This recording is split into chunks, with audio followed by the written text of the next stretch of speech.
What things like do you do every day in your business that you wish could be automated? Well, everything is getting there. Everything is getting automated. But basically, I mean, I have great automation software for Airbnb, including turnover B&B is for house cleaning schedules. Like they get an automatic notification. They can accept or decline it. If they decline it, then the backup cleaner gets the notification or invitation. So that has helped a lot. Smart B&B helps with all the messaging. Even if someone says I have a dog, it'll give them the automated pet reply.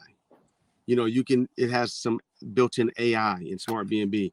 If they use a keyword like car or parking, it'll give them the parking reply. It knows it notices the questions. So Smart B&B, Turnover B&B. I use property management software called Smoobu. There's a million of them out there, but it helps sync the calendars from direct bookings with Airbnb bookings. What else? There's a few other automation tools, but then the next step for me is another assistant for this assistant to manage, and then maybe another one again, to get me fully, as far out of the picture as possible. Because honestly, I want to dedicate more and more time to talking to motivated sellers. That's where my heart is right now. Okay.